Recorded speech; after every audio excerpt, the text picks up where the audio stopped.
lingkod bayan na dapat ay maging tapat, may integridad, at hindi gamitin ang katungkulan para sa sariling pakinabangan.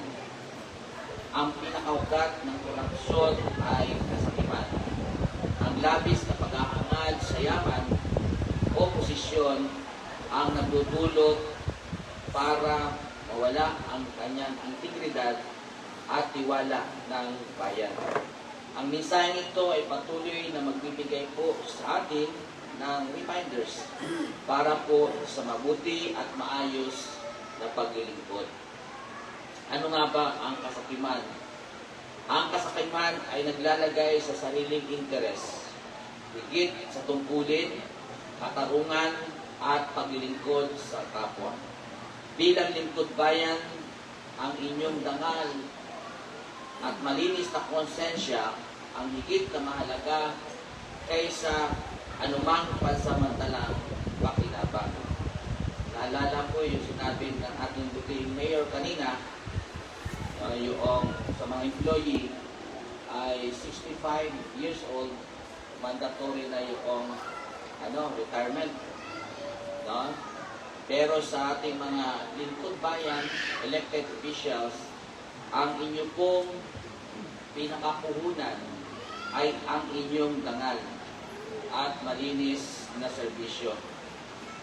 Habang kayo po ay naglilingkod na mayroong dangal at malinis na konsensya at maayos na paglilingkod, ito po ay titignan ng ating po mga mamamayan, lalo tigit yung mga butante, upang sila po o kami po ang magluluklok muli sa inyo hanggat meron po kayong termino sa inyong pong paglilingkod. Kaya mahalaga po na magkaroon ang ating lingkod bayan ng isang matangal na pamumuhay, malinis na paglilingkod, at pinapahalagahan ang kapakinabangan ng ating pong mamamayan. Ang kasakiman po, dito po pumapasok yung lihim ng puso. Sometimes hindi po ito nakikita sa paglabas, ngunit merong lihim sa kanyang puso na gumawa ng masamang bagay ayon sa sariling interes. Ito ay hindi lamang nangahangad ng kayamanan, kundi kasama dito yung pagkakaroon ng pagkakaingit, paghahangad ng isang mataas na posisyon, o paghahangad ng magkaroon siya ng mga bagay na nais niya na wala sa kanyang kalooban or wala sa kanyang katayuan. Ito po ay ang masakin ay nandun po yung pagmamalaki sa katayuan. Ginagamit ang kapangyarihan upang makagawa ng sarili niyang interes. Paghahangad ng higit na meron siya, higit sa kanyang pangangailangan. Ang tunay na yaman ay ang pagpapala ng Diyos at respeto ng sambayanan. Sinasabi po sa Bible, doon sa Lucas chapter 12 verse 15, mag-ingat kayo at magbantay laban sa lahat ng uri ng kasakiman, sapagkat ang buhay ng tao ay wala sa kasalanan ng kanyang mga pag-aari. So hindi batayan na ang lingkod bayan ay nag-gain ng anumang mga bagay sa mundo ito, na siya po ay masasabing siya ay tapat, patas kung maglingkod. Kundi siya po yung lumalayo sa anumang uri ng kasakiman. Hindi po masama na magkaroon po ng mga anumang desire ng iyong puso. Yun po yung hangad ng maraming tao. Umangat ang antas ng kanyang buhay, maging maayos ang buhay ng kanyang pamilya, magkaroon ng maayos na tahanan, magkaroon ng maayos na pang-araw-araw na buhay. Subalit, ang nagbibigay kasamaan po doon ay yung anuman ang inyong tinatanggap ay merong lihim o merong lihim na propaganda o agenda kung bakit ka nagkakaroon ng ganong uri ng mga bagay. Sabi doon, layuan o bantayan natin at ingatan natin ang ating sarili para hindi maging biktima sa anumang uri ng kasakiman. Sa Kawikaan chapter 15 verse 27, ang sakim ay sumisira sa kanyang sarili, ngunit ang ayaw tumanggap ng suhol ay mananatiling buhay. So yung pagiging sakim or paghahangad ng higit sa kanyang pangangailangan, higit sa kanyang kakayanan, sa isang irregularidad na activity ay sumisira sa kanyang sarili. Yes, baka sabi, pwedeng okay ka pa ngayon, okay? Pwedeng natutuwa pa sa iyo ang tao ngayon, subalit darating ang panahon ay ayon doon sa mga irregularidad na ginagawa, siya rin ang magsisira ng iyong integridad. No? Kaya, sabi doon, iwasan natin, ingatan natin ang ating sarili na hindi maging biktima ng kasakiman. Ang sabi dito sa Kawikaan din, ang tumatanggap ng suhol, ngunit ang ayaw tumanggap ng suhol ay manatiling buhay.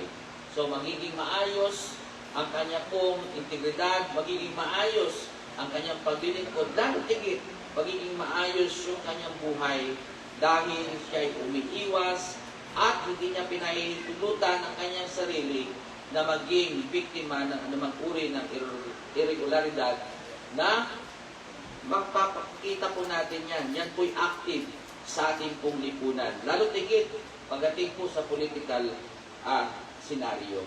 Sa 1 Timothy chapter 6 verse 10 to 11, sapagkat ang pag-ibig sa salapi ay ugat ng lahat ng uri ng kasamaan.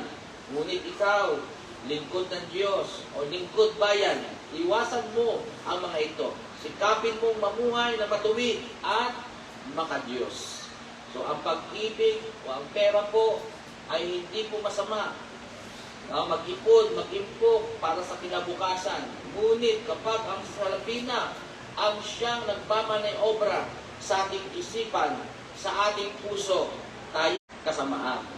Kung maghahangad ka ng mas malaki pa dahil nakatanggap ka ng malaki, very simple na matatanggap mo.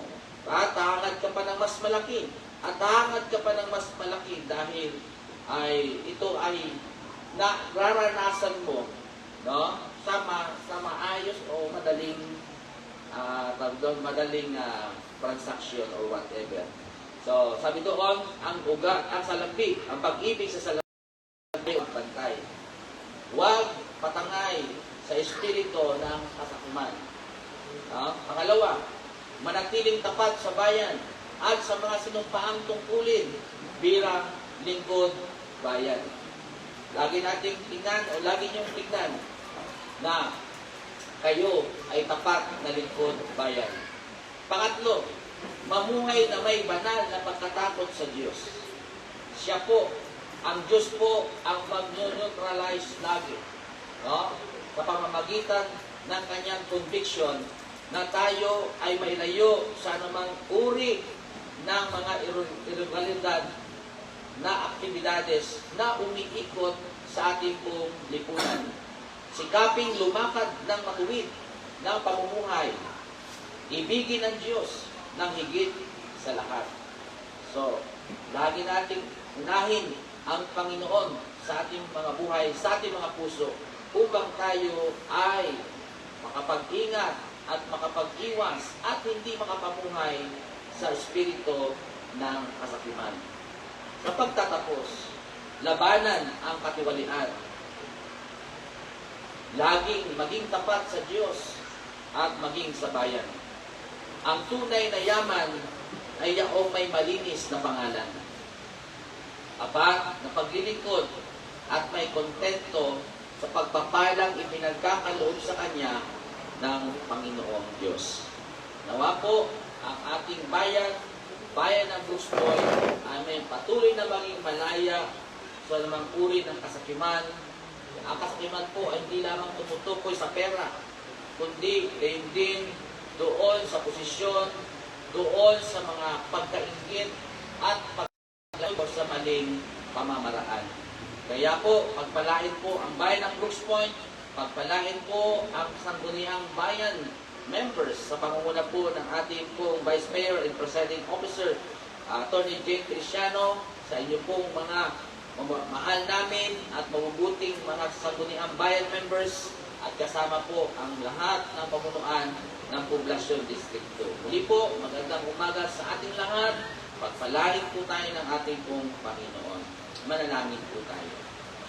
Dakilang Diyos, pinagkakatiwala po namin sa iyo ang lahat ng sa amin. Paglilingkod at pagkakaroon po ng malinis na puso. Ikaw po ang siyang nakakaalam at nakakabatid ng mga hangarin namin sa buhay habang ang aming pong oras at panahon ay sa paglilingkod sa bayan. And we pray na kami po ay gabayan mo sa isang maayos at malinis na paglilingkod. Maging maganda yung aming pangalan dahil po sa tapat na paglilingkod. At sabi mo, Panginoon, ay itataas mo, itatanghal mo ay isang taong patuloy na sumusunod sa iyong kalooban at patuloy na nagpapakumbaba sa iyong harapan. Pagpalain mo po ang session na ito at ikaw po ang siyang mahayag, anuman po ang kalooban mo ang siyang mahayag sa aming kalagitnaan. Muli, sa iyo pong papuri at karangalan sa pangalan ng aming Panginoon Jesus. Amen. Muli po, magandang umaga and God bless po.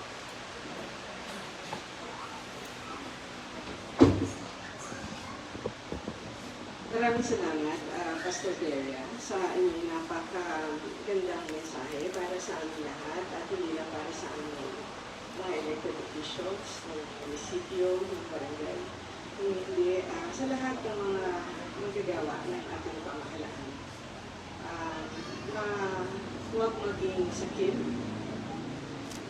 huwag magpasubol, i-discuss ninyo yung greediness, bribery, at really din yung the love of money.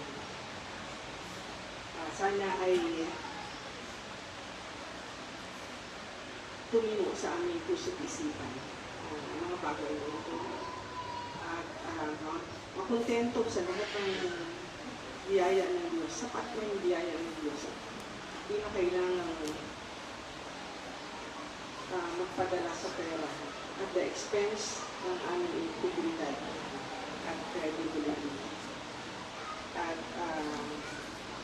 inatanong nyo kanina kung gaano ka-influensya ang pera during election. Very influential. Kaya sana ay hindi lamang sa mga elected officials magkaroon ng pagbabago kung hindi sa bawat Pilipino na ang eleksyon ay hindi dapat ang pamimili ng leader hindi dapat nakabatay sa salapi. Hindi nakabatay sa katapatan. Maraming salamat po muli, Pastor Delia, Pastor Cafe. At tayo po ay magpapatuloy na. At nais din po natin i-recognize ang ating mga kasamahan sa munisipyo, sa Office of the Mayor, dito si Sir Baas at si Sir Jessica. At mamaya ay malalaman namin kung inyong kakain bakit kayo po ay nandito. Okay, our 47th regular session is now called to order.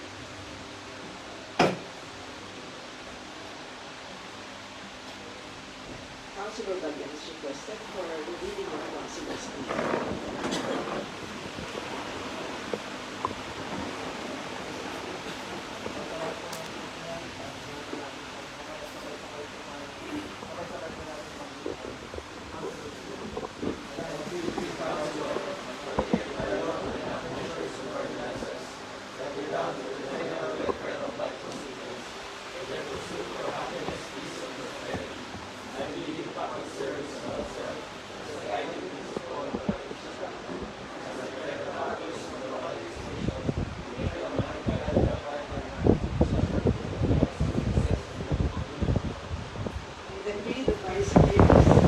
Vice Mayor and the Prominent people is to devote myself to public service.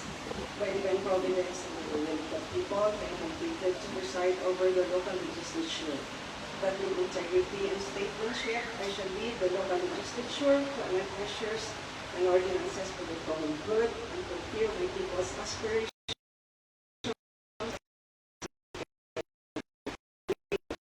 I pray myself for the people I am called to serve. Please be seated. Good morning, Mr. Secretary. Secretariat, please call the roll.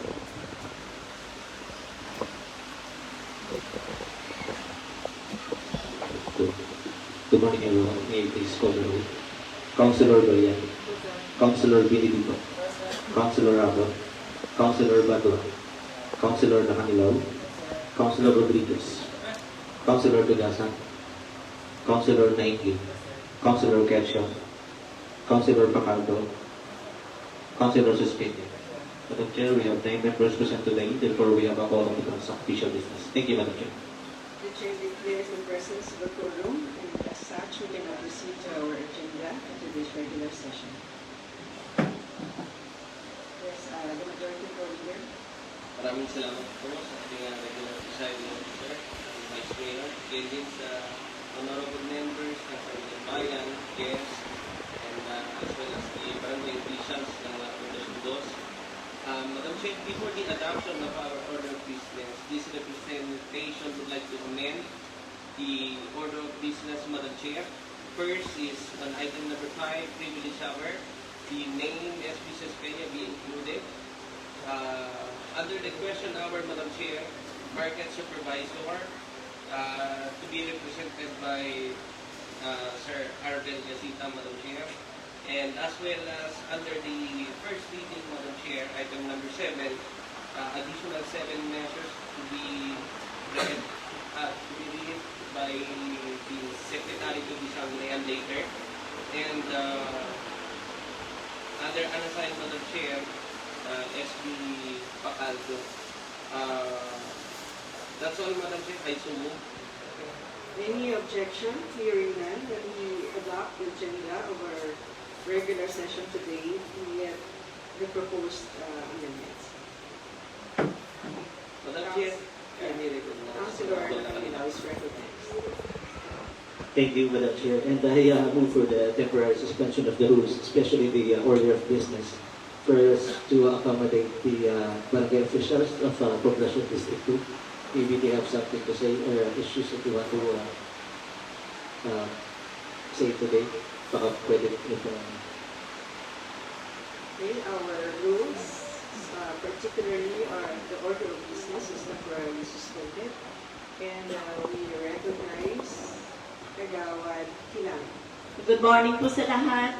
On behalf po ng Barangay Council ng Poblacion District 2, led by Punong Barangay Honorable Dave Cayapo, malugod po namin kayong binabati at welcome sa aming Poblacion District 2 na kung saan ninyo gaganapin ang inyong buwanang regular session. Ito po isang magandang pamamaraan sapagkat inilapit niyo po sa barangay ang local legislators. At ganoon din po, ito po isang oportunidad upang kami po mga sa barangay ay marinig niyo po ang aming mga concerns at issues na baka po sakaling inyong agaran o matugunan. Again, on behalf of Poblacion District 2, welcome po kayong lahat, lalo na po sa ating mahal na amiable, honorable Vice Mayor, Attorney Jen Feliciano, sa lahat ng membro ng Sangguniang Bayan, sa ating mga bisita at sa ating mga samahan sa barangay. Muli, isang pinagpalang araw po sa inyong lahat at welcome po ulit kayo sa aming barangay. Salamat po. Maraming salamat for the warm welcome Kagawad Kilang.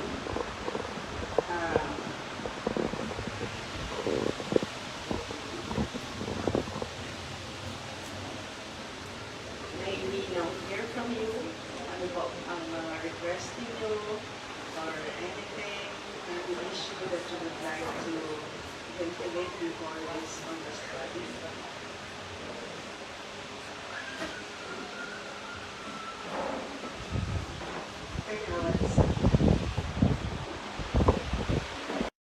On infra, gusto ko lang po i-follow up yung aming mga ilang resolutions concreting po. Ayun lang po. Okay. Thank you very much Pwede po. po bang nalaman anong mga particular, mga specific ng mga request niyo for road concreting para sa gano'n ay magawa namin yung resolution? Isa po yung dito po sa Friendship Road ng Paubilian at Poblacion District 2, yung Cirilo Lagrado Street po, Madam Chair. Sa may Balaca po, Sa may... papunta po kina Engineer Evangelista. Oo. Apo, yan po. Sa Friendship Road Apo, for road concreting. yes po. Second po, dito rin po kina Engineer Evangelista, yung approach po ng TV Espanyola. Okay. So, yung kailangan dyan, drainage, kanal. Kasi So- pinabaha dyan eh. Opo, pero concreting lang po muna ang, kasi dati na po kaming may request ng drainage, kaso may padating nga daw pong project from our congressman na drainage para sa buong Brooks Point na po. So, Concreting. concreting po. Thank you very much po, Madam Chair. Okay, bali, dalawang Yes po. dalawang roads. Yes po, Madam Chair. Okay, thank you. Thank you very much po. Yes, Kagawa din Ms. Wanda.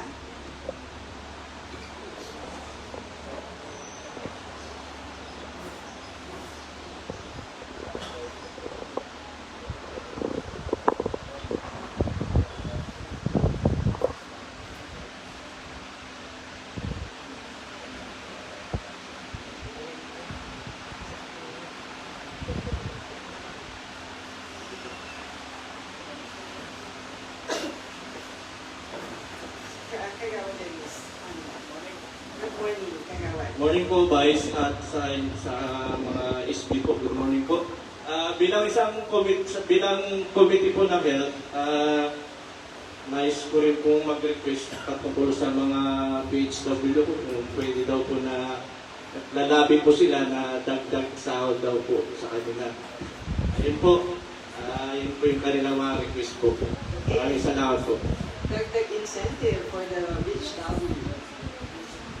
Our chair of the committee on health is missing. Yes, Good morning po Kagawa. rin sa inyong lahat.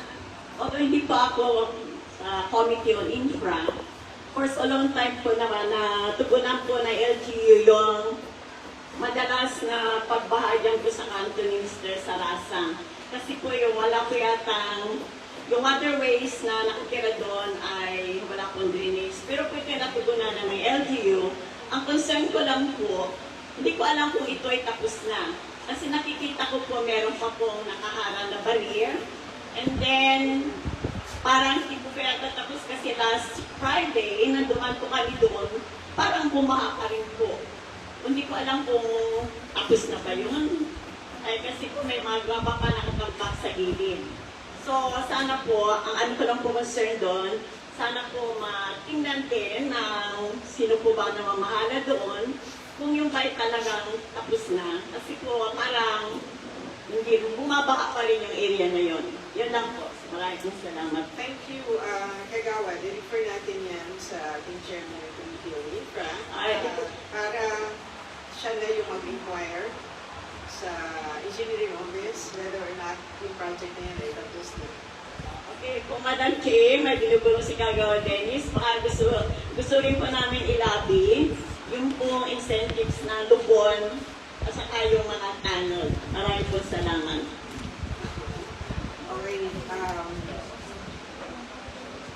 Okay, requesting for a raise sa incentives ng BHW at ating mga barangay default. Dito rin ang ating child tawag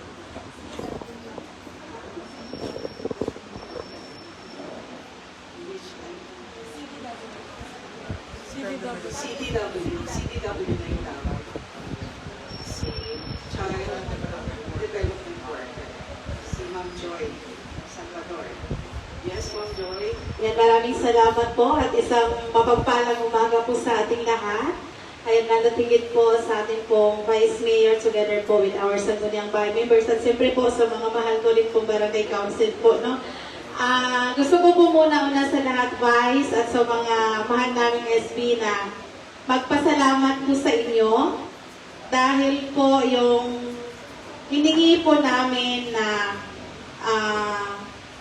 ordinance regarding po sa CDW po na inadapt natin from province ay na-implement na po. So, pwede po bang, palakpakan po natin. Ayan. So, in behalf po of the Child Development Workers Association of Brooks Point, bilang po pinagkatiwalaan po nilang pangunahan, ay pinaparating po namin ang aming pong pasasalamat.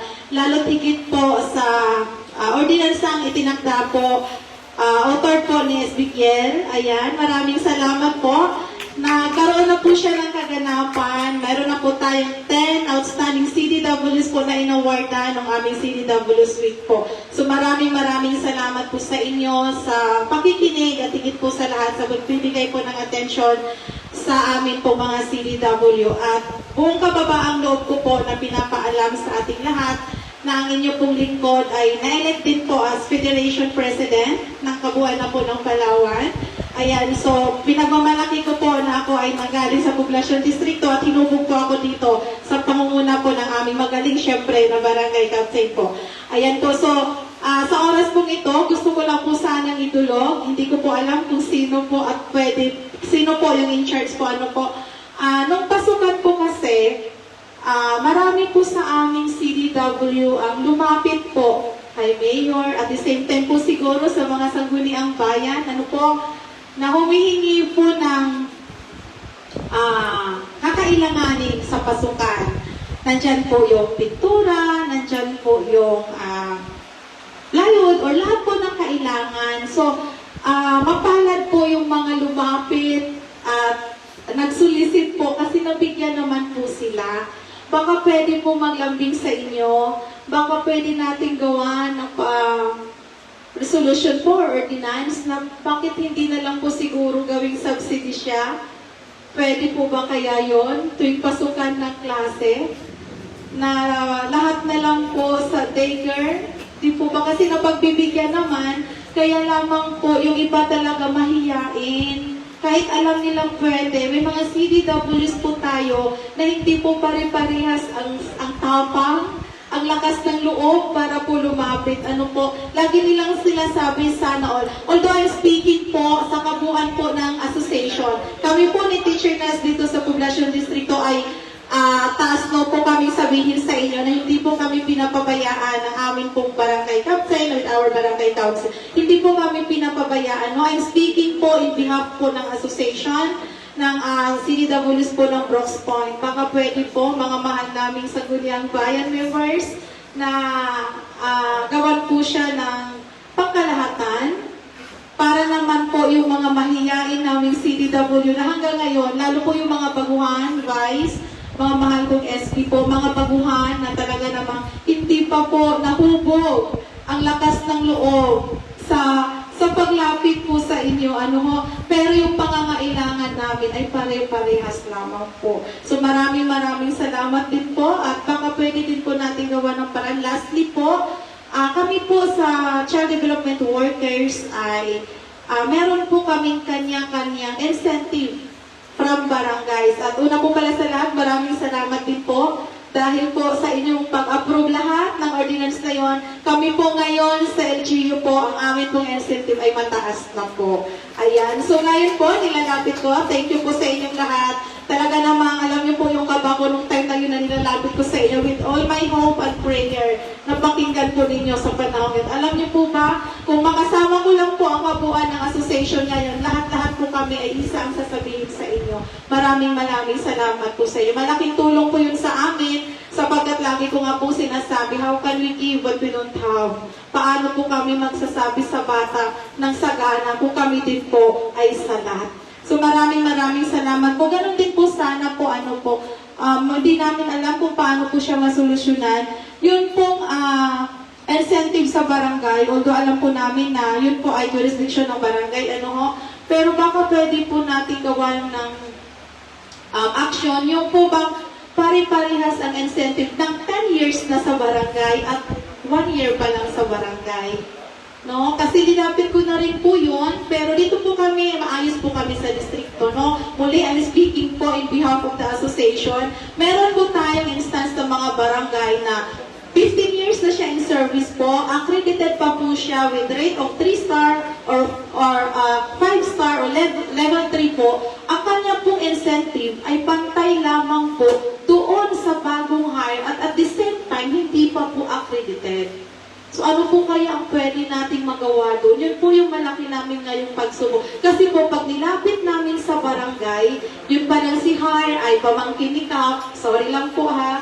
Yun po pa lang bagong hire ay kamag-anak ni Kap. So kailangan parehas ang incentive. Which is naman po, with fairness naman po sa matagal na at accredited na po. So yun po sana no, magawan po natin ng action yung problema namin ganyan. Kasi po para namang kakapasok niya lang ngayon, tapos yung isa ay for retirement na, pero same po sila ng incentive. We are not asking for a higher incentive sa barangay kasi alam po namin ang kakayanan ng barangay. Pero sana po mabigyan ng, ano po ba ang tawag doon?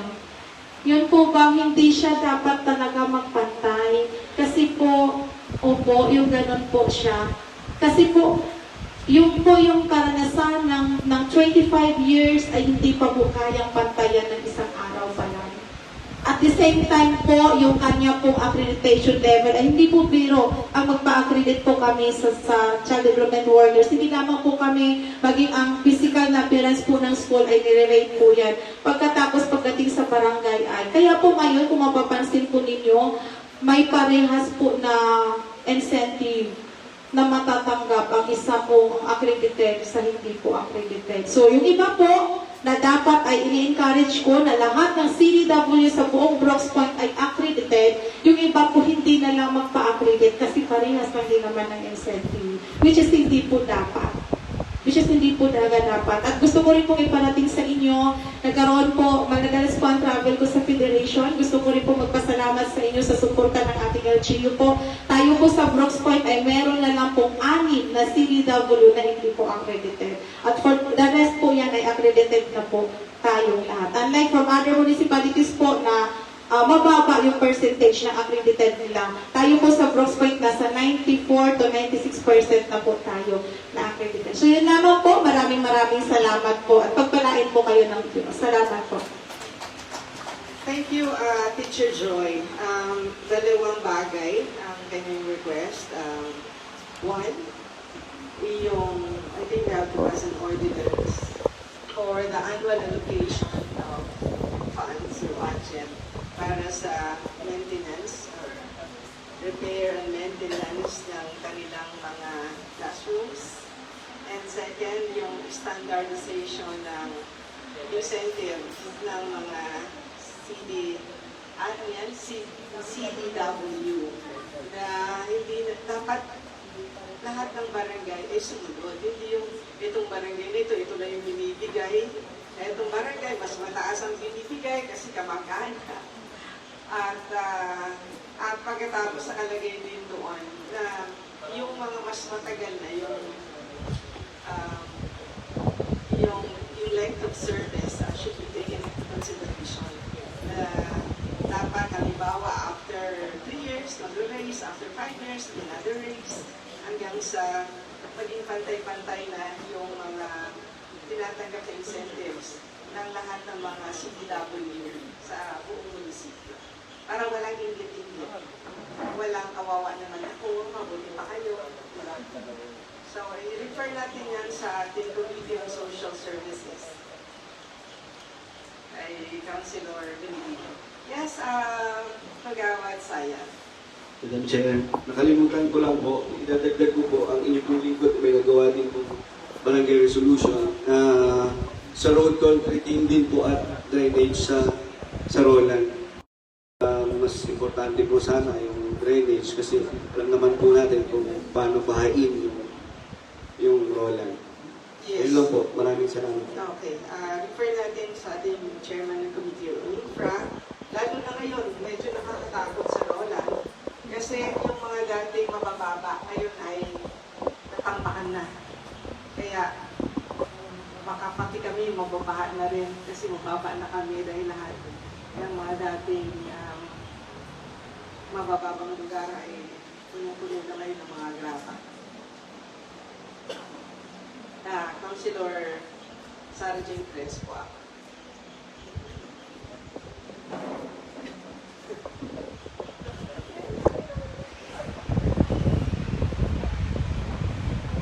Driving Officer sa Barangay Council ng District 2. Regarding po Madam Chair sa nabanggit ni Kagawad Saya, yung concern niya po na road concreting.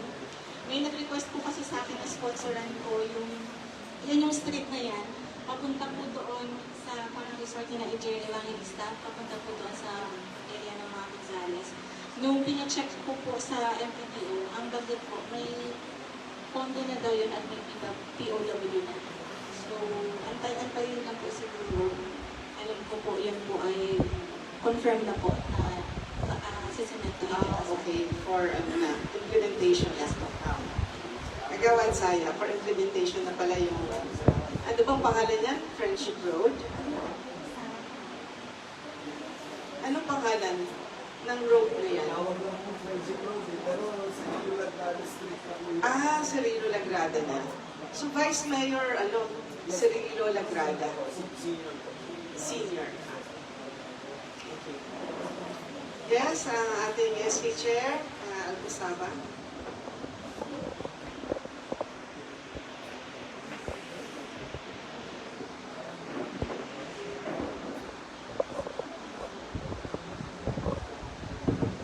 So, hello po, magandang umaga po sa ating lahat. Siyempre po, lalo-lalo na po sa ating VM Attorney Mayor Dean Division. Siyempre po, sa labor na sa Muninang Bayan at sa lahat po ng taon na andito po ngayon. Itatanungin ko lang po sana kung ano na pong update po sana yung, kasi po nakaraan po, kung hindi po ako magkakamali, na-post po yung ordinance about po sa 500 po na dagdag sahod po para po sa mga SC officials. At kung hindi rin po sana kung magkakamalian, na isama po siya nung suma po ni Mayor ng Second Center. Pag-iingin lang po sana po ako ng update. Thank you po. SK Federation?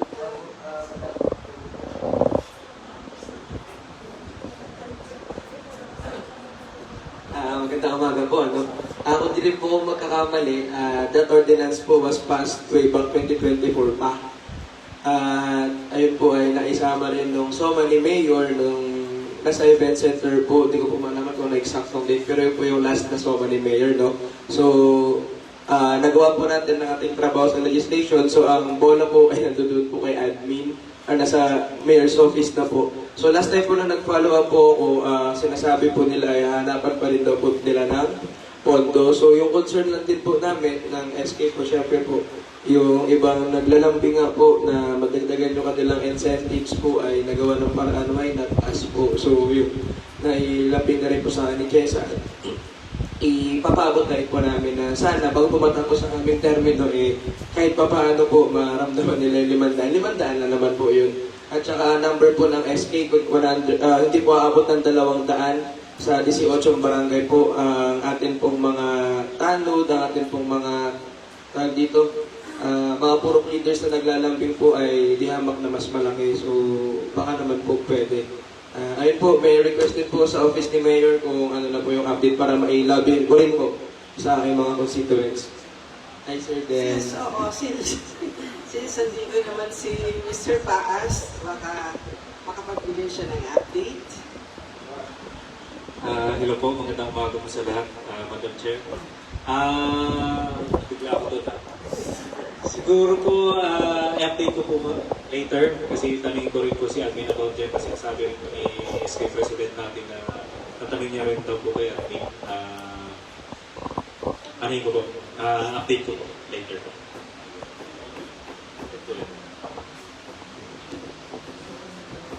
Okay. Yes, Ma'am Kilang. Nagawad Kilang.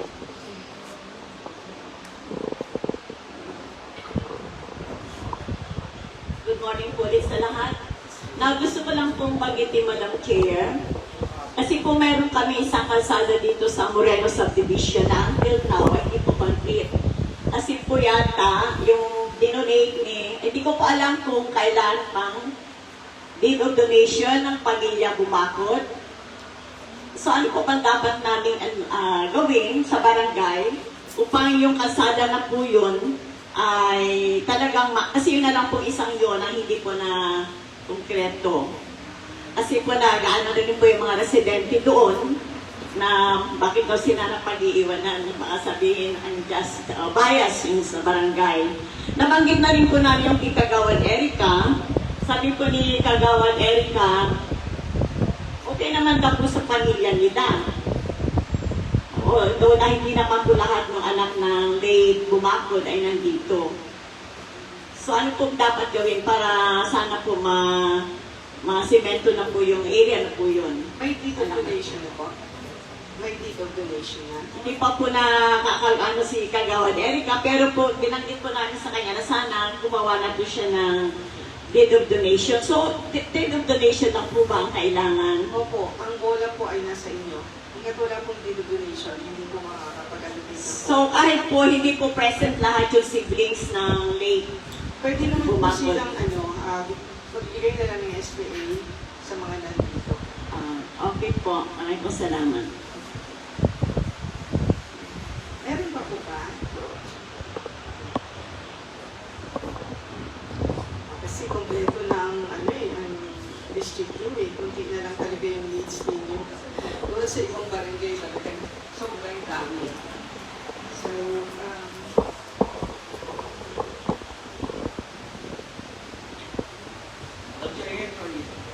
Maraming salamat po, Madam Chair. I move for the lifting the suspension of our government.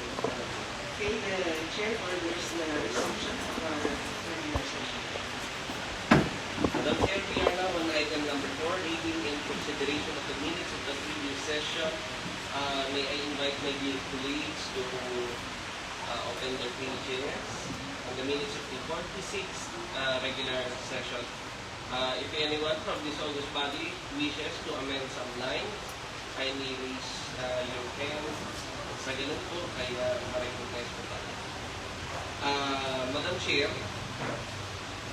this representation would like to propose some amendments, Madam Chair, on item 9, on page 2, number 97, Madam Chair. Yes, page 297. Yes, po. By move of deletion, amendments, Madam Chair, i-delete ang authored by Councilor Rodriguez, approve on and approve, be replaced with recommended for second reading and be calendar for third reading, Madam Chair. Another one, Madam Chair, is on line 104 and 105. I believe this resolution came from our executive, Madam Chair. So it should be sponsored by Committee on Finance. If the good gentleman from Barangay Tutup is available, Madam Chair. Okay, Secretariat, please take note of the proposed amendments. Another one, Madam Chair, is on line 123, same page. By mode of deletion, Madam Chair, authored by Councilor Dugasan, be replaced with sponsored by Committee on Environment Protection and Natural Resources. On page 3, Madam Chair, on line 132, instead of authored by Councilor Lacanilaw, be replaced with sponsored by Committee on Finance, Madam Chair. If the good gentleman is available. Okay, Secretariat, please take note of the amendments. Madam Chair, still under page 3, number 136, it should be sponsored by Committee on Education, Madam Chair, not Councilor Rodriguez. Okay, so please take note, Mr. Secretary, Secretariat, that next time instead of putting the name or the chair of the committee, should be set, authored by, is put sponsored by, especially if the measure came from the office of the municipal mayor, unless the ordinance or the resolution is or comes from the personally from the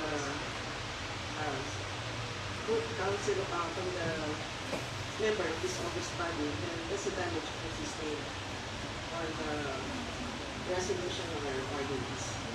Madam Chair, another amendments, Madam Chair, by mode of deletion will be replaced. The authored by Councilor Piazza will be replaced with sponsored by Committee on Rules. Same, page 3, line 155, sponsored by Committee on Education. 158, sponsored by Committee on Rules, Madam Chair. I so move. Okay. Any objection? Hearing none, then we approve the proposed amendments mentioned by our Councilor Rodriguez. Madam Chair, I think there's no more amendments. There being no more, this representation would like to move for the approval and the adoption of the minutes of the 46th regular session of the Any objection? Hearing none, we adopt and approve the minutes of the 46th regular session as amended. Madam Chair, we are now on the privilege hour. The gentleman from Position 1 would like to take the floor to deliver his privilege speech. Kindly recognize Honorable Suspend, Madam Chair. The State Federation President is recognized.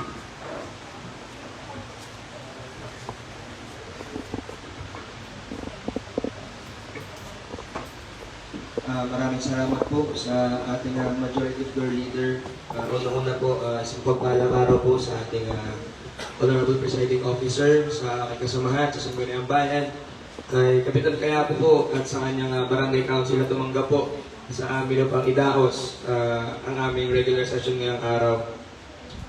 Tumitindig po ako ngayon sa ilalim ng ating parlamentaryong pribilehiyo upang bigyang pansin po ang mga pangarap ng ating mga kabataang quote-unquote wrestlers na plano pong makinahok sa parating na Batang Pinoy this coming December 12 to 18 sa Bacolod City.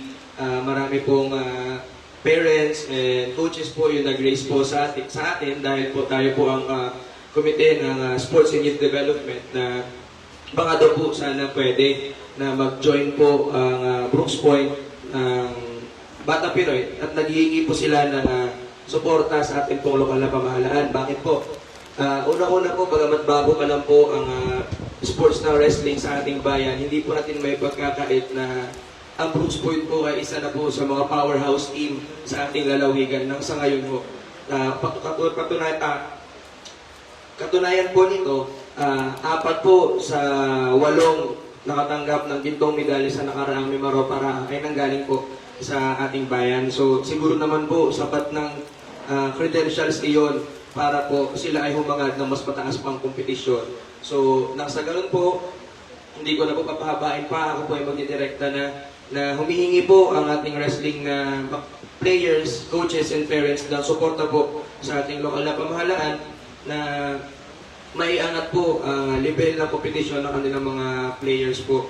Ang Batang Pinoy po ay gaganapin sa Bacolod City sa December 12 to 18 po. At ayun po, ang age bracket po noon ay 8 to 15 years old lamang. At hindi po yun DepEd-related event. So, ang governing body po noon ay ang Philippine Sports Commission. So, with that po, Madam Presiding Officer and my fellow councilors, meron po akong draft na resolution na requesting our municipal mayor na magbigay po ng financial and logistic support po sa ating mga delegates po. So, yun lamang po. Maraming salamat po. Okay, thank you. SK President, we will include your proposal in our order of business with the referral later on. kung sakasakali po payment po siya sa PCOS.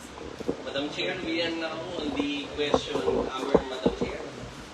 Bagamat ang question hour, Madam Chair, is actually intended for the August body, Madam Chair.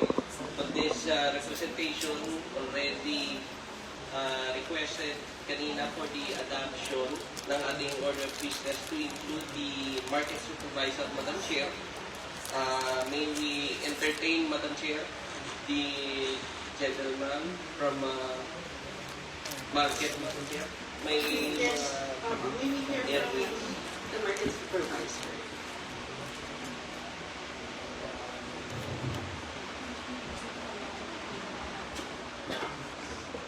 Good morning po, especially for Madam Chair, to the August Body and for the Council of Poblacion District 2, as well all the guests po.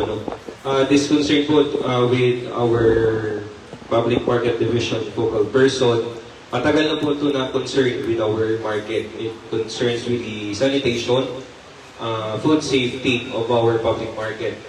As well as, we all know that we had already this ordinance po nung pagbaban ng mga aso, municipal-wide.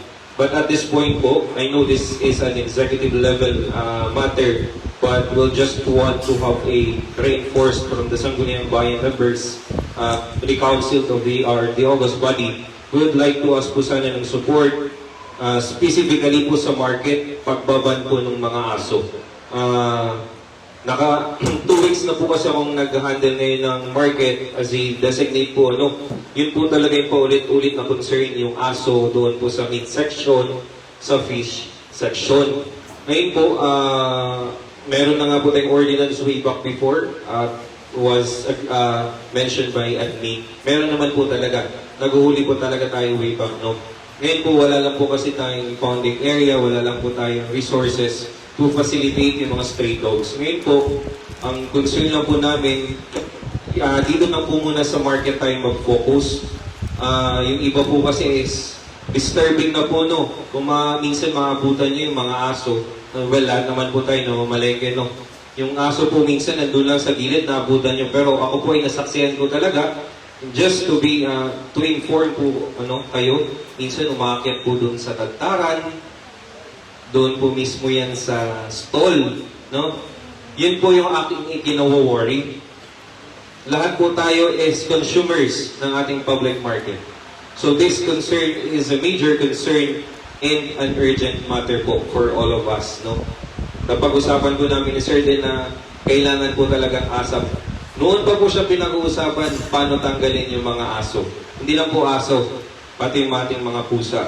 Yung daga po ngayon, yung daga, exclude na po natin sa policy because we had already undertaken na, kumbaga, naggawa mo na kami ng aksyon. Bawal din po magluson sa market. So we have a, trap na lang sa mga daga. Ngayon po, ang concern namin is yung mga aso.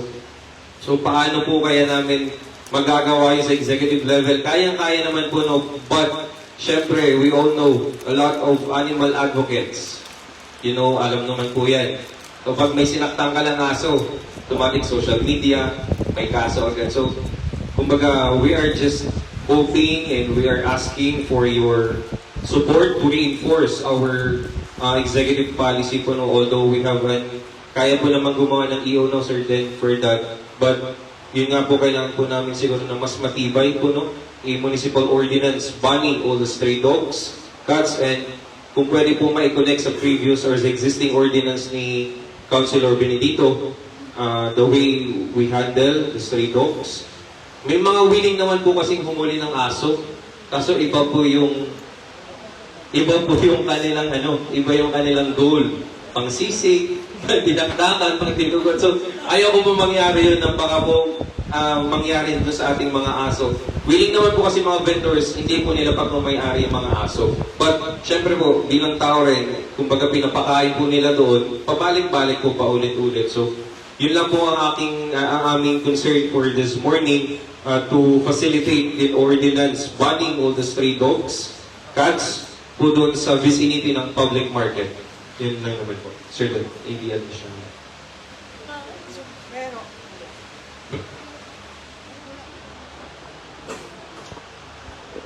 Yes, Councilor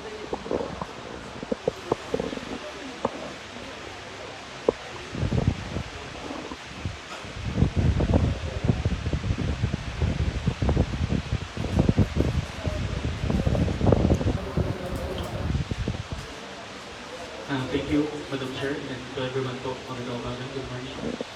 Nabanggit na rin po na ni Sir Abel yung about po sa approved ordinance, yung municipal dog pound ordinance, at yun po ay establishment ng facility as well as yung humane pag-capture and pag-impound ng mga aso. So, kung sa amin po, no, yung kung titignan natin is talagang approve ang ordinance and also covered na rin naman yung sa concern po ninyo. No? Ang kinano ko lang po sana para hindi na tayo mag-amenda or mag-add another para hiwalay na ordinansa, ito po kaya natin magkaroon ng phase implementation. Yung sa, especially po yung sa ordinansa, no, may IIR naman po tayo doon. Pwede po tayong, yes po, may IIR po tayong nilagay sa ordinansa. Pwede po tayong gumawa na ng IIR at kami po willing na kayong magtulungan. At hindi naman po sinasabi sa ordinansa, no, na yung sa municipal dog pound ordinance na maging permanente po yung facility. And a little update lang rin po, no, na-coordinate po kay Mau. Diyan po ay kasama sa EIP for 2027. Of course, subject pa rin po, yung subject pa rin for funding, no. So, ang inaano ko lang po, baka pwede tayo magkaroon ng phase implementation. Ang sa akin lang po, no, yung i-amend lang sana sa ordinansa is we include po yung cuts kasi yung main purpose po talaga ng nabasang ordinansa ng ganyan is covered lang po yung mga aso. Opo, and of course po, kasama rin po yung market doon since may sa committee, may under po ng mayor's office as well as other agencies po nakalagay sa ordinansa. Pwede po, Madam Chair, kung po nakalagay yung rules ng yung main capture and impounding, ang facility lang po talaga. Yun po, Madam Chair, yung magiging tanong po sa executive. Pwede naman po magkaroon temporary pero wala po bigay po sa akin. We're planning po kasi before po dito parang sa slaughterhouse po nilalagay.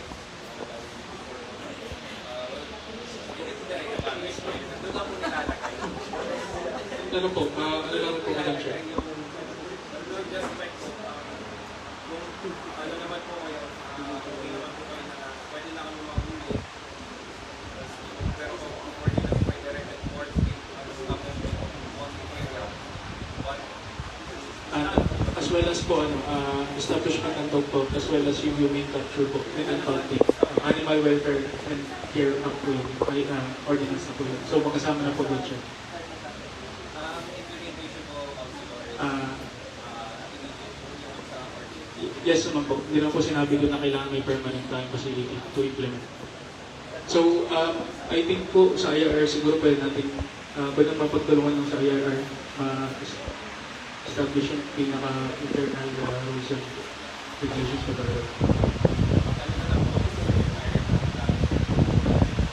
Tapos suggestion ng tipo kung problema po kayo kasi salusan na ginayon sa pagkain.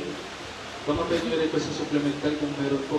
Sir, yung pagkain ng mga mahuli, syempre kailangan po yun. Sa akin po, yung pwede namin dahil na lang, i-include po natin yung facts ordinance. Yun po. Thank you, Madam Chair. Hindi po, adoption as well as yung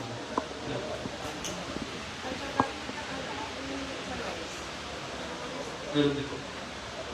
Paano po i-pakayin sa kaso kung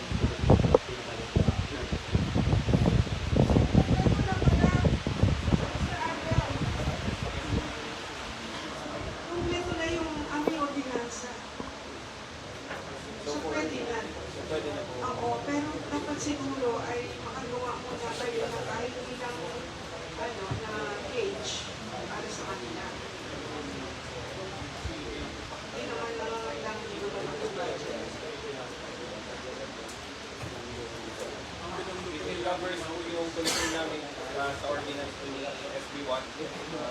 We're glad po no for to implement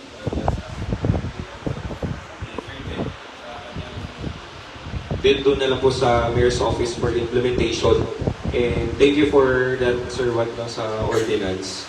And rest assured po for the administration, yung administration ng public market, will assure you for the sanitation po ng ating market. So now po, just to have an update, we'll have a monthly general cleaning every third Friday of the month po to clean po yung ating public market. Meat section, fish, dry goods, entire po. For the whole day po yun. And hanggang gabi po ng every third Friday. So, yun lang po. Thank you po sa inyong lahat, to our presiding officer, to the office body, for accepting our and hearing our concern po sa public market. Okay, thank you din, Mr. Jessica and Mr. Pax, sa inyong pagpaparating sa amin, pumatensya sa market at din sa pag-update po at yung mga ginagawa ninyo para mas higit na mapabuti ang ating pagsiservisyo sa taong bayan, lalo-lalo natin sa sanitation ng ating public market, kung saan doon natin kinukuha ang ating mga kinakailangan lagi sa atin. Madam Chair, before we proceed to the reading and referrals, Madam Chair, I need to strike out of the record, Madam Chair, the word sisig and dinakdakan. Kasi nabanggit ko kanina. Ay, sumug, Madam Chair. Okay. Mr. Secretary, i-delete nyo na yun. Kasi hindi naman talaga yun pang dinaktakan at saka pang sisig. Pork naman yun, di ba? Pork yun yung yung pang sisig. Yes, Madam Chair. Because it might appear on our minutes, Madam Chair.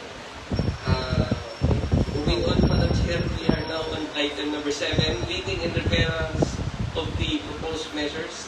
This representation directs our Secretary to the Sakulan to kindly read all the measures.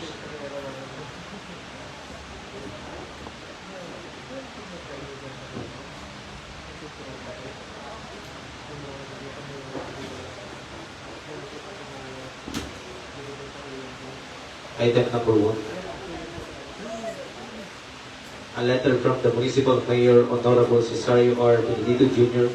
endorsing for appropriate action on the resolution ratifying the lease of a portion of the municipal property located in Barangay Maasin, covered by the tax declaration number 009-0321, and authorizing the undersigned to sign the corresponding contract of lease retroactively covering the period October 20, 2017 to October 19, 2027 of the municipality of Brooks Point, Palawan.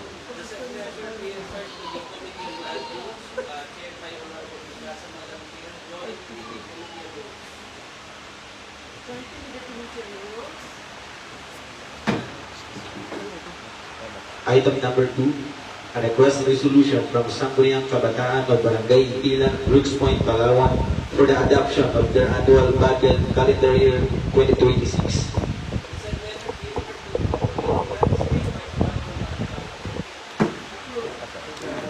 Item number 3, a draft ordinance introduced by Councilor Abon entitled An Ordinance Granting Incentives and Recognition to Couples Celebrating Their 50th Wedding Anniversary Golden Wedding in the Municipality of Brooks Point, Palawan, providing guidelines therefore, appropriating funds and for other related purposes.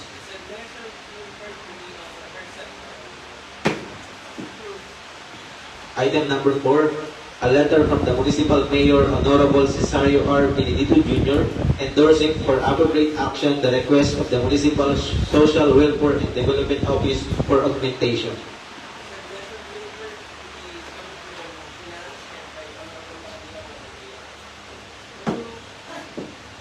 Item number 5, a resolution approving, adopting, and favorably endorsing to the SB for their final approval and adoption the Supplemental Annual Investment Program number 3 of the Municipality of Brooks Point for information and appropriate action.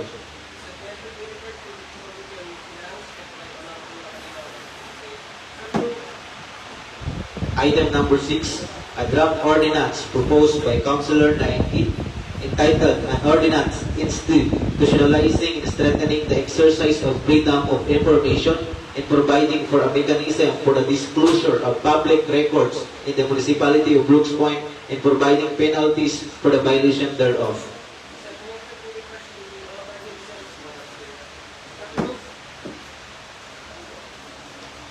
Item number 7, a resolution adopting the provincial resolution number 22840, promoting the integration of indigenous people, cultural knowledge, languages, history, and arts into the education curriculum of school within the province to preserve, protect, and promote apicultural heritage.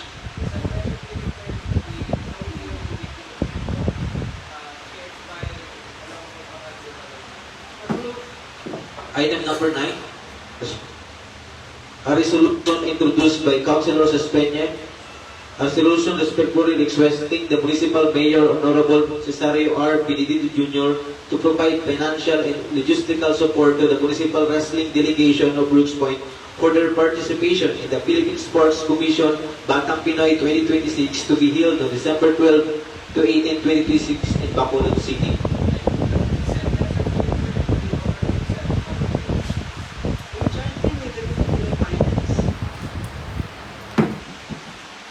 Item number 10, a resolution proposed by Honorable Rodriguez, a resolution respectfully requesting Globe Telecom Incorporated to establish a cell site for Telecom Nation Tower at Sitio Suring 2, Barangay Pangubilian, Municipality of Brooks Point, Palawan.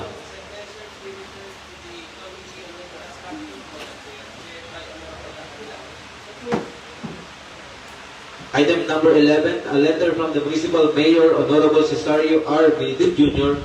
forwarding the Barangay Ordinance number 001 series of the 2026, isang ordinansa na nagtatag ng ospisyal na market day sa Barangay Talasagen, nagtatag ng mga panuntunan, bayarin, zoning at ayos ng pwesto para sa maayos na pagpatupad nito for review and appropriate action.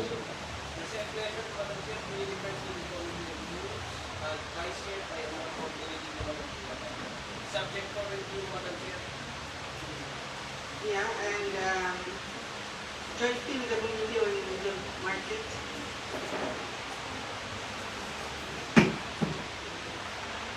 Item number 12, a draft ordinance proposed by Councilor Abon entitled An Ordinance Establishing the Brooks Point Free Licensure Examination for Teachers Review Program, appropriating funds therefore and for other purposes.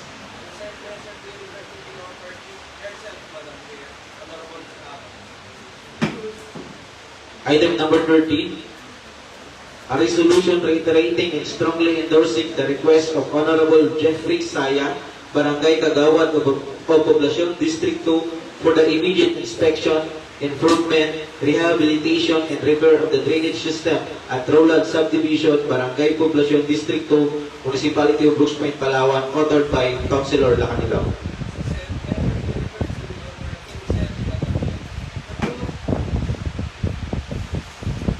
Lastly, a resolution respectfully requesting the Municipal Engineering Office of Brooks Point to conduct an immediate inspection and an assessment of the status of the road construction project along Tumandao Street, particularly near the Sarasa Residence and Bandera Station, Barangay Poblacion, District 2, Brooks Point, Palawan, authored by Councilor Lacanilaw.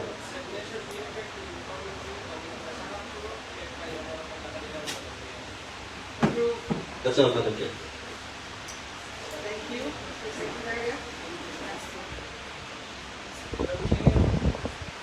We are now on the item number 8, committee report. There being no, the gentle lady from Barangay Pangubilian, Madam Chair, would like to take the floor to render her committee report, Madam Chair.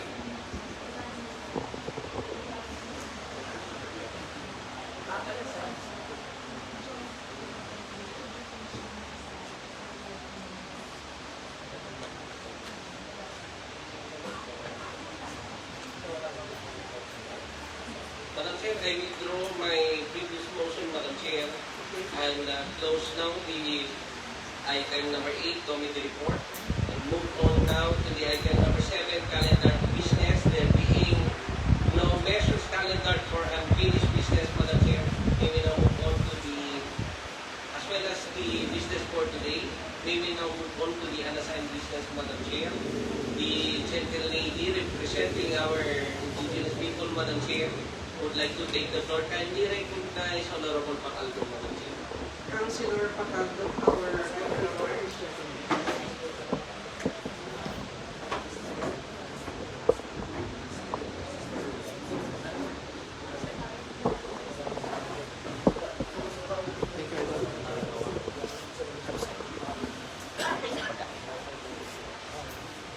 our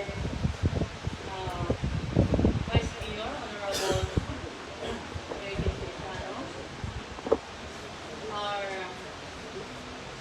team members, barangay officials, staff, and visitors, good morning. I'm here for the adopting resolution from the provincial government sa Tagalogin po.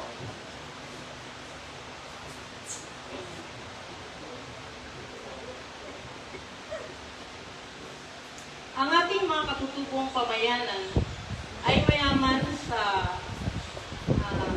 natatanging kultura, wika, kasaysayan, sining, tradisyon at katutubong kaalaman na mahalagang bahagi ng pagkakailanlan at pamana ng ating lalawigan.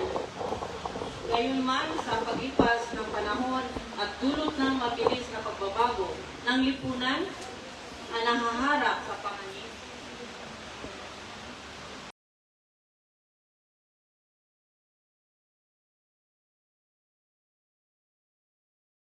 Councilor Elias recognized.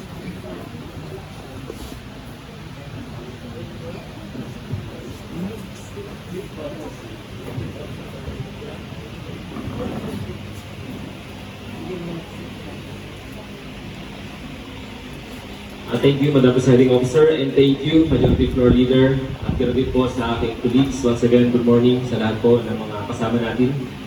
At Madam Presiding Officer, I have here a resolution expressing the strong and unequivocal condemnation of the Sangguniang Bayan of Brooks Point against the dismantling of the community barricade at Sitio Linao, Barangay Ipilan, and reaffirming the municipality's unified stand to protect its territorial jurisdiction and natural resources against acts that violate the local autonomy.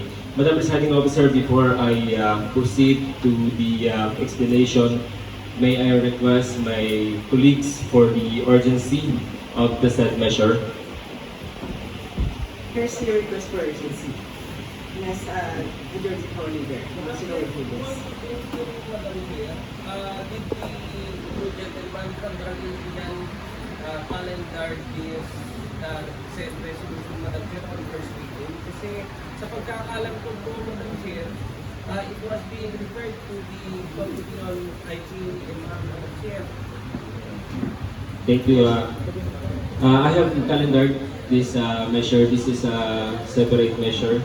This was read by our secretary earlier. But panibago to siya. Panibagong measure.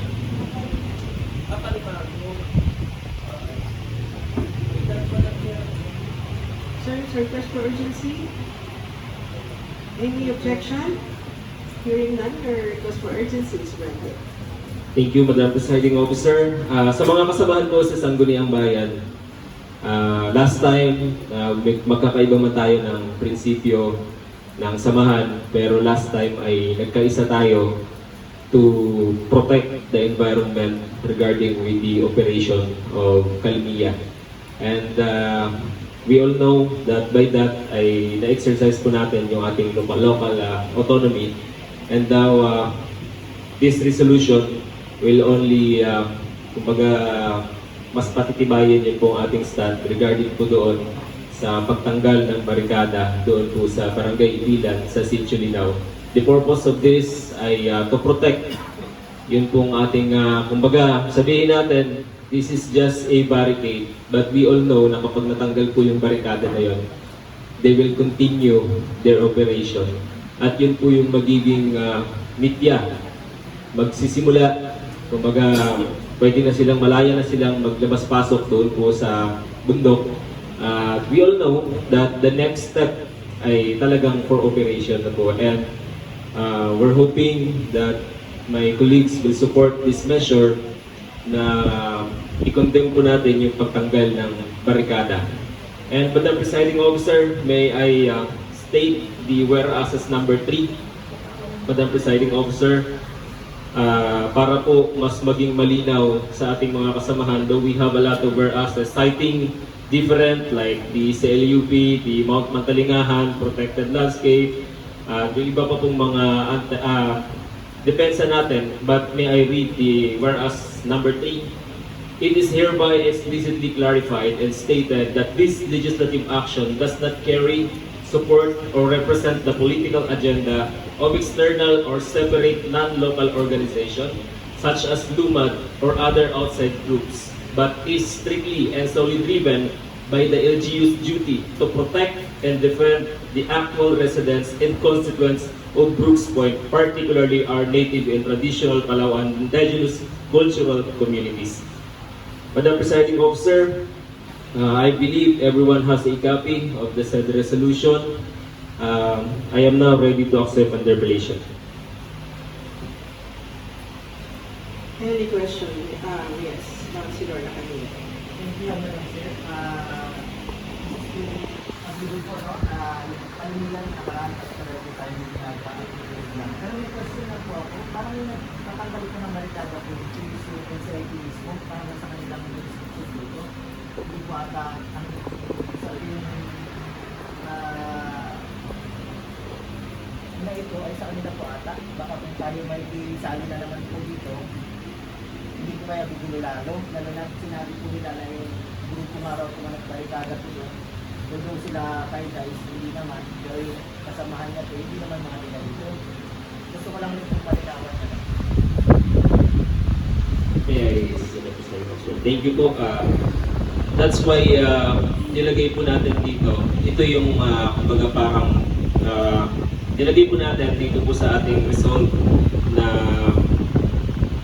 kinokondem po natin yung pong action po ng National Commission on Indigenous People, NCIP, at regarding po doon sa pagtanggal nila, and also pointing na we are not supporting any kind of organization na kagaya ng LUMAD. Ang purpose lang natin is to protect yun pong ating environment. And alam naman po natin yung nabanggit ko kanina na kapag nawala po yung barikada na yon ay magsisimula na talaga. Kumbaga nakaraan nga ay may mga equipment na sila doon dahil lang sa barikada, kaya hindi po na, may mga bako na, so pag mayroon ng bako, we all know what will happen next, di ba? So ngayon, dahil sa barikada, napigilan yun, and again, hindi naman po natin sinasabi na we are supporting, again, yung mga kagaya ng LUMAD, at clear natin dito sa ating operation na ang suporta natin ay doon lang sa mga katutubong Palawan sa Barangay Ibilan. And kasi bilang taga-barangay Ibilan ko, napuntahan ko rin po yung area. Halos, let's say, 99% ng tao na nandun ay talagang mga taga-barangay Ibilan, mga katutubong. It just happened na nakulayan sila ng LUMAD. But we are hoping, I myself hoping na lumaban sila na sila lang without the help from others. But again, yung thought po ng ating resolution is to separate yung resolution doon po sa other organization.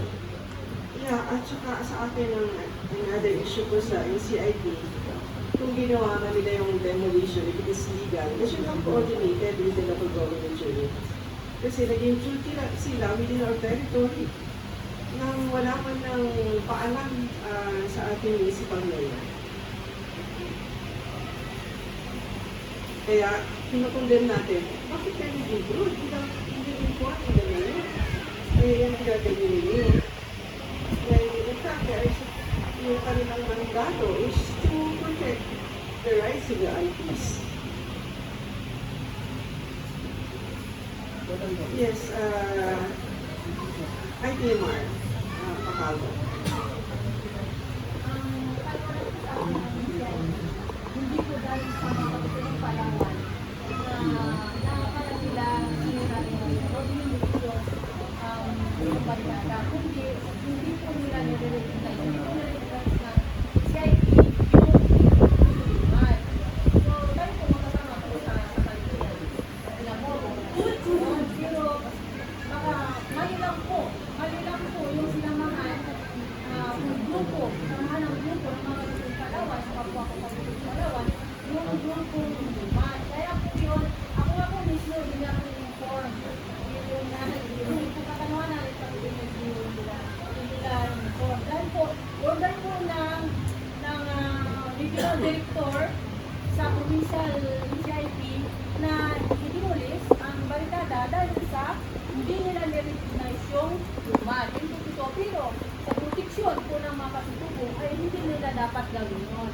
Dahil karapatan po ng mga katutubo na yung lugar ninuno na dapat nilang proteksyonan sa kanila.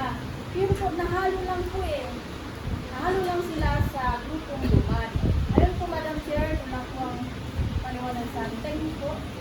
Sa akin naman ay whether or not lumad yan o hindi lumad, pero yung NCIP dapat nagre-respeto naman sa ating LGU. Hindi lang sila basta-basta pumapasok meron naman tayong pamahalaan dito.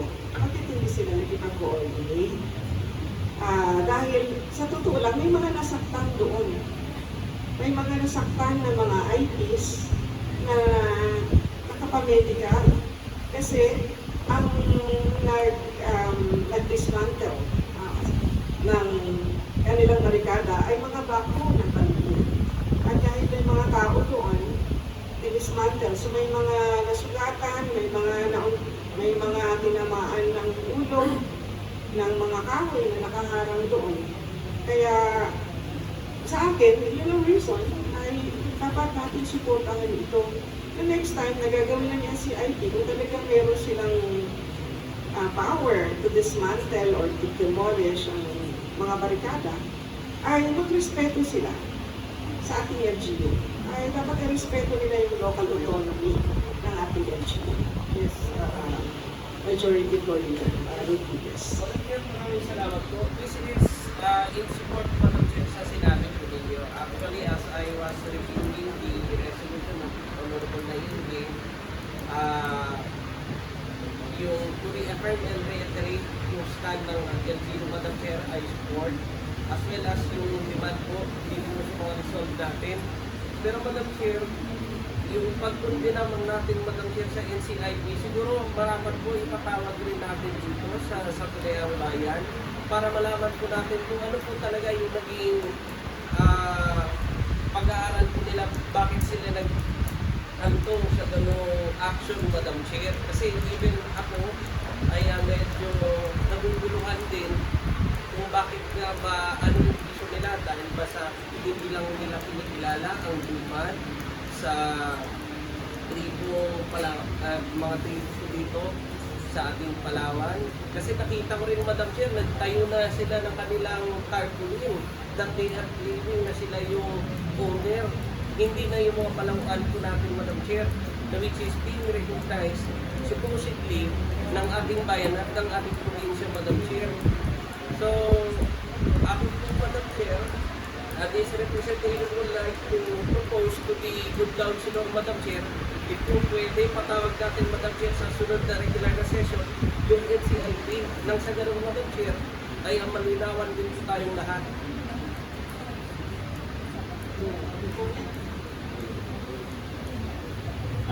Madam Chair, before I manifest my response to Councilor Rodriguez, Councilor Lacanelo is also raising a hand.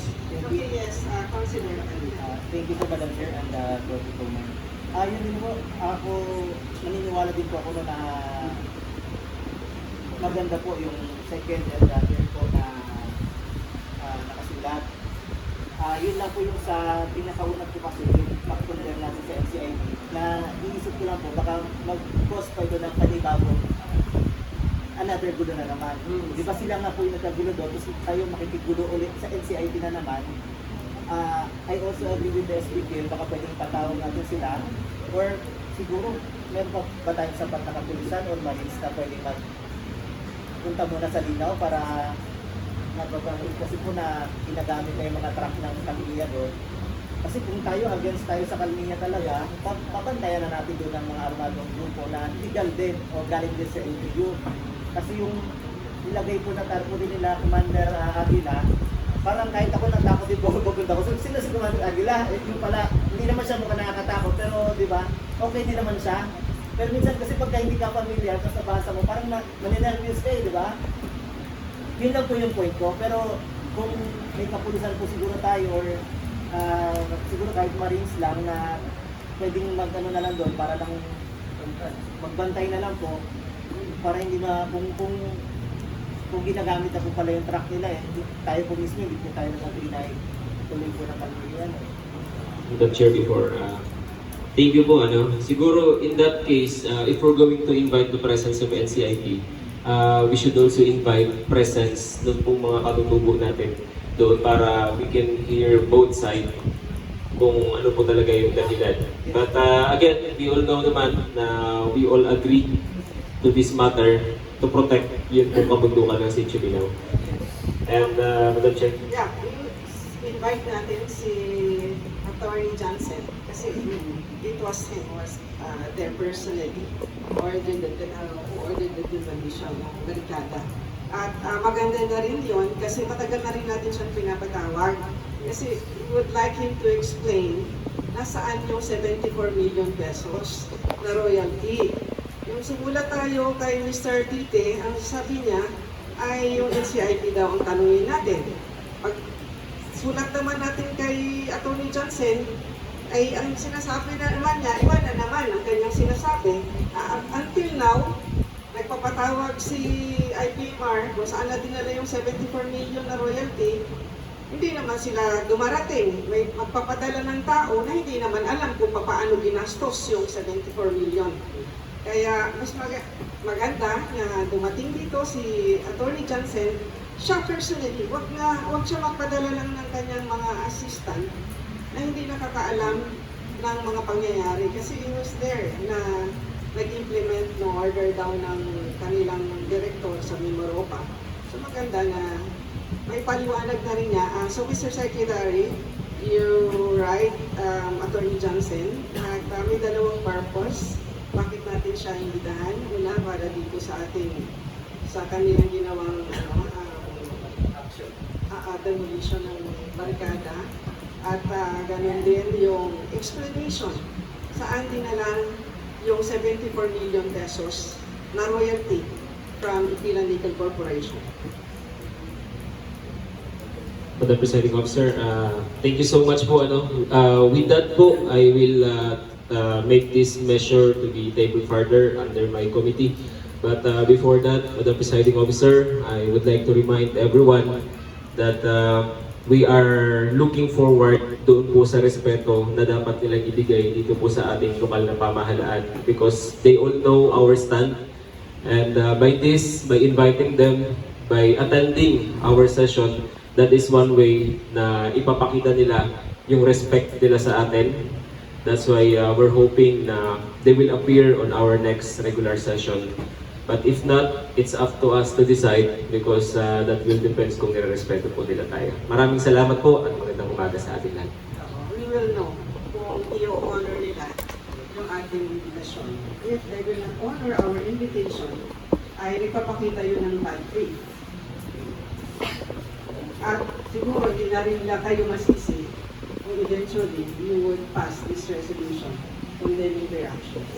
Yes, Councilor Riquez. Before we move on, Madam Chair, this is just a manifestation and it's to put on record that all members of the Sambrian express their support with regards to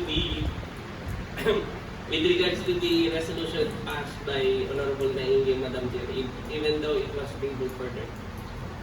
Okay.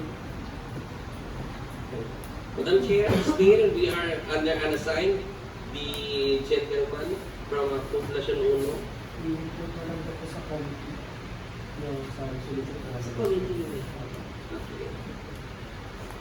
Rather, Madam Chair, Barangay Pangbiyan would like to take the floor. Then I withdraw my motion, Madam Chair. Okay. So, wala na. The gentleman from Barangay Tugtog, Madam Chair, would like to take the floor. Kindly recognize Honorable Lakmila. Councilor Camilo Echeco.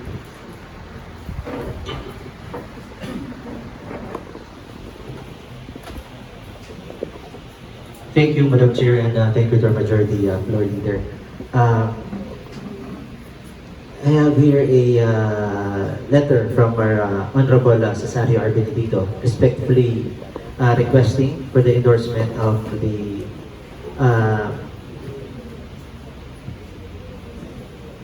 MDC Resolution Number 8, Resolution approving, adopting, and favorably endorsing to the Sangguniang Bayan for the adoption and approval of the Supplemental Annual Investment Program Number 3. This is also requested as an urgent matter.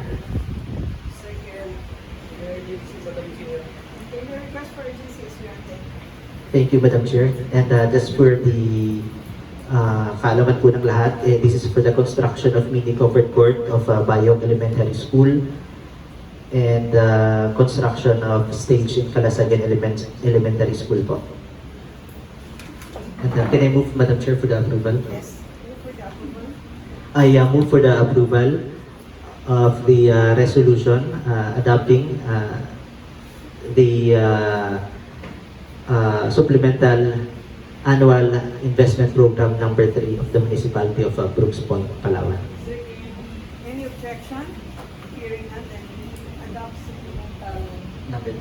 AIP number 3 in second and final reading. Thank you, Madam Chair. I also have a resolution po dito from the Sangguniang Kabataan of Barangay Ipilan for the adoption of their annual budget for calendar year 2026. And based on their paperwork, dumaan na rin po ito sa budget office and they already made mark in regards with the request, and there's no need for us to do another committee meeting for this. And I also move for the urgency on this matter. Any objection? Hearing none, the request for urgency is granted. Thank you, Madam Chair. And I believe there's no more question. Can I move for the approval? I move for the approval. I move for the approval of a resolution from Sangguniang Kabataan of Barangay Ipilan, Brooks Point, Palawan for the adoption of their annual budget for calendar year 2026. Any objection? Hearing none, then we approve Sangguniang Kabataan ng Barangay Ipilan annual budget CY 2026. Thank you, Madam Chair. And ako po'y nakikiusap ulit sa ating mga kasamahan to treat this matter as an urgent matter. These are the requests of the the barangay officials of Poblacion 2. The resolution from Honorable Jeffrey Saya requesting for the inspection, improvement, rehabilitation, and the repair of the drainage system at Rolanda subdivision, as well as the resolution to our engineering office to conduct an immediate inspection and assessment of the status of the road construction project along Tumandao Street, particularly near Sarasa residence po, from our Kagawad Kilang. For the requests for the urgency, your request for urgency is granted. Thank you. And I move for the omnibus approval of those two resolutions from our barangay officials of Poblacion 2. Any objection? Hearing none, then your motion for the said measures are hereby approved on its second and final reading. Thank you, Madam Chair.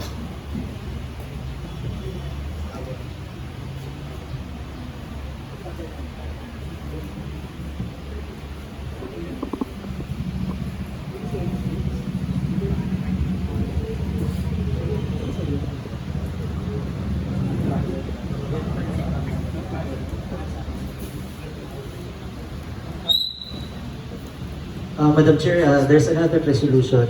This is originally authored by Honorable Rodriguez, but was referred to the Committee on Infrastructure. I'm also requesting for this to be treated as an urgent matter. This is a resolution for Globe Telecom po to establish a cell site sa Soritos. Your request for urgency is granted. Thank you for the approval of that resolution. Thank you, Madam Chair. And I move for the approval of a resolution respectfully requesting Globe Telecoms to establish a cell site or telecommunication tower at Sitio Sorindos, Barangay Pangubilyan, Municipality of Brooks Point, Palawan.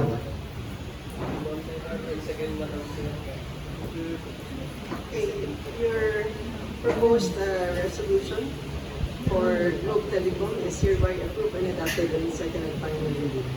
Thank you, Madam Chair. And the co-authors are the Committee on Infrastructure. Next, Madam Chair, we are now moving to the other side of business, Madam Chair. There being no measures calendar for third reading. Announcement na po, Madam Chair. announcement, our next regular session will be in District 1. And then,